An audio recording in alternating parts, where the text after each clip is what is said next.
everyone, this is Commerce Corner and we are going to discuss about objectives, advantages of auditing. तो auditing का meaning क्या होता है simple language में? Investigate करना, वेरीफाई करना फाइनेंशियल अकाउंट्स को। ठीक है, उसके ही हम ऑब्जेक्टिव्स एंड एडवांटेजेस करेंगे एंड इसको डिटेल में पढ़ते हैं आप।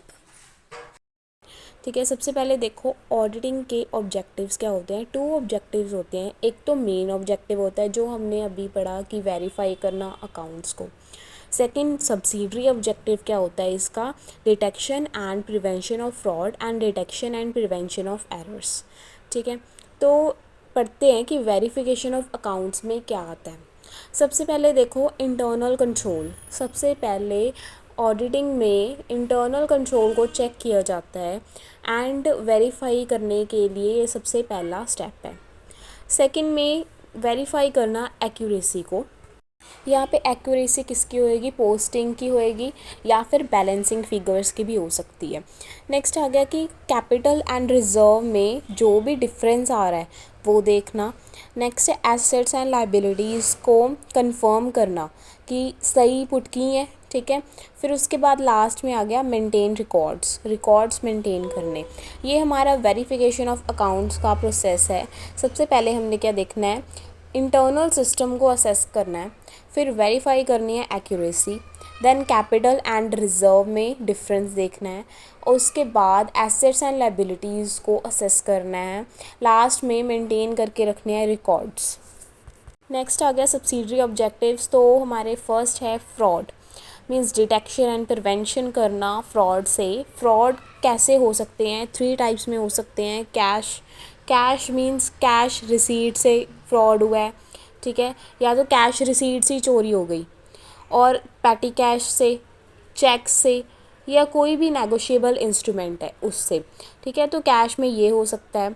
और क्या हो सकता है? परचेजिंग, फिक्टिशियस परचेजिंग शो करी गई है, या क्रेडिट नोट ही ओमिट कर दिया फ्रॉम सप्लायर, लेना ही भूल गए, या फिर उसने जो डिस्काउंट अलाउ किया है वो गलत है, और जो वेजेस दी जा रही हैं वर्कर्स को वो डमी वेजेस हैं, बस शो करने के लिए दी जा रही हैं, वैसे उनको नहीं मिल रही हैं, उन्होंने रिसीव नहीं करी हैं, या फिर डोनेशन के रिलेटेड यहाँ पे फ्रॉड्स हो सकते हैं।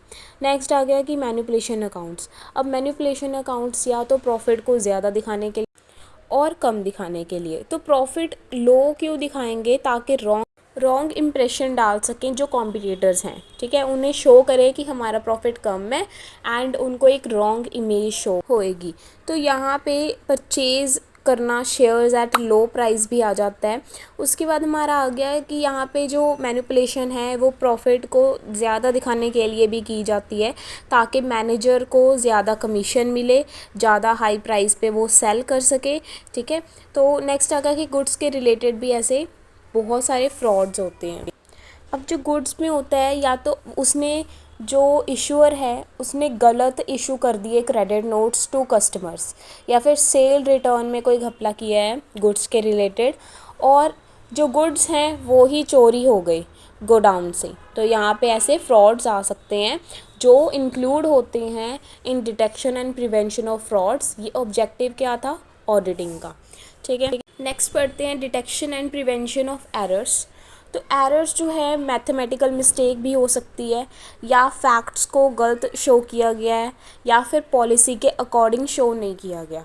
तो यहाँ पे 3 टाइप्स पे फोकस करा जाता है, या तो कुछ भूल गए, या फिर फैक्ट्स को प्रॉपरली शो नहीं किया, मिस रिप्रेजेंटेशन हो गई, या फिर अकाउंटिंग पॉलिसीज़ को मिस एप्लीकेशन हो गया, मतलब अप्लाई करने में कोई प्रॉब्लम हो गई। ठीक है, तो एरर्स में मेनली 2 आपके होंगे, ओमिशन एंड डुप्लीकेशन।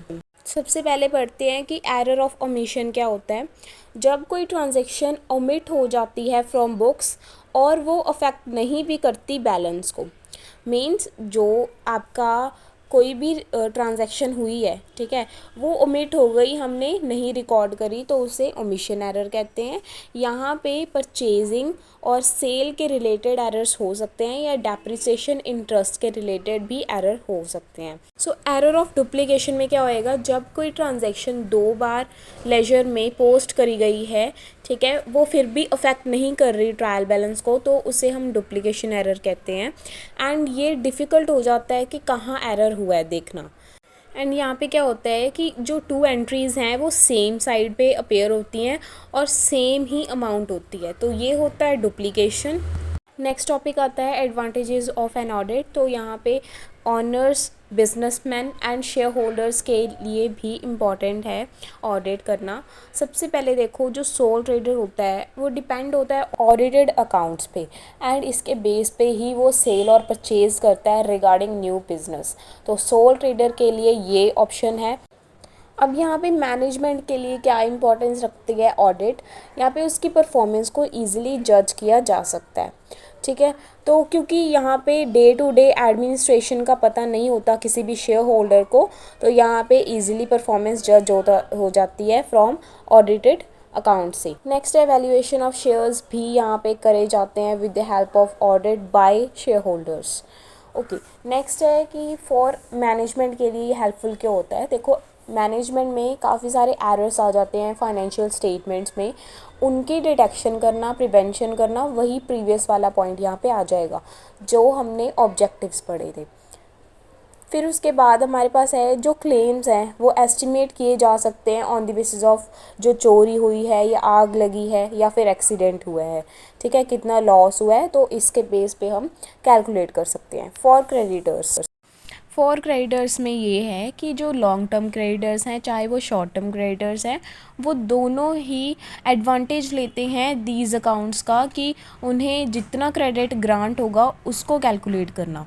ठीक है, फॉर गवर्नमेंट बॉडीज़ को भी ये हेल्प करता है। अब गवर्नमेंट बॉडीज़ के लिए ये हेल्पफुल क्यों है, क्योंकि यहाँ पे taxation, evidence and granting subsidies में हेल्प हो जाती है। ठीक है, फिर उसके बाद हमारे पास आ गया फॉर अदर्स में देखो, जो क्लेम अराइज हो रहा है, चाहे फायर से हो रहा है, चाहे कोई भी एक्सीडेंट हुआ है, तो उस केस में भी ये अकाउंट्स यूज़ करे जाएंगे बाय इंश्योरेंस कंपनी। नेक्स्ट है अमेलगमेशन एंड अब्जॉर्प्शन के लिए परचेजिंग कंपनी जो है कैलकुलेट करेगी परचेजिंग कंसिडरेशन। ठीक है, on the basis of these accounts. Last है सेव करना वर्कर्स को, क्योंकि ये अकाउंट्स जो हैं ये यूज़फुल होते हैं, कोई भी डिस्प्यूट अराइज हो गई हायर वेजेस के रिलेटेड तो वो भी सेटल हो जाती है।